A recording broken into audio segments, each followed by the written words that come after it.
আমার ভাই এক পাগলে গান গায় আর কি। আমি গেছিলাম ওদিকে সাহেবের বাজার, গিয়া দেখি এক পাগলে গান গায়।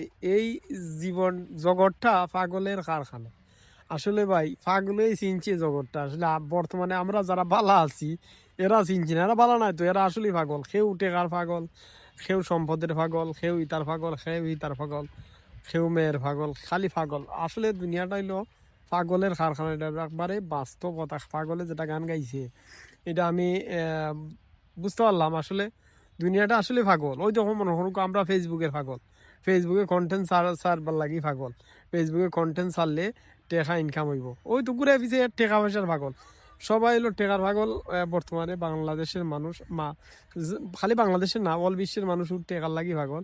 কেউ টেকার পাগল, কেউ বা বেশিরভাগই টেকার পাগল, কেউ সম্পদের পাগল, ইতার পাগল হিতার পাগল। আসলে দুনিয়াটা পাগলের কারখানাও, কিন্তু আসল পাগল তো এখনো কেউ হয়েছি না। আসলে আখেরাতের পাগল কেউ নাই ভাই, অনেক কম। আখেরাতের পাগল অনেক মানুষ আছে, আমরা সবাই খালি সম্পদের পাগল, জিনিসের পাগল, হিতার পাগল, হিতার পাগল। আর ভাইয়াই এই পাগলের কারখানা সারিয়া আপনারা আখেরাতের পাগল হইন।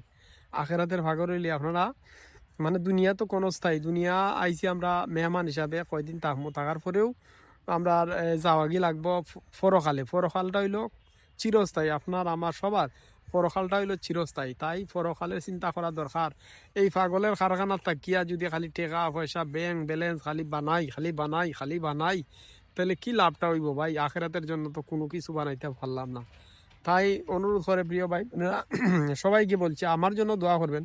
সবাই আখেরাতের জন্য, মানে আখেরাতের সামান তৈরি করার জন্য পাগল হয়ে যান। দেখবেন ইনশাল্লাহ আপনারা লং টাইম ভালো থাকবেন। আখেরাত হইলে আসল ভাই প্রিয় ভাই। আমরা নামাজ পড়ি না, আমরা মিথ্যা কথা কই, মানে সব কিছু আমাদের, সব কিছু অনিয়ম আমাদের মধ্যে আছে। সবাই ভালো থাকবেন, ভালো রাখবেন, সবাই আখেরাতের জন্য পাগল হয়ে যান প্রিয় ভাই।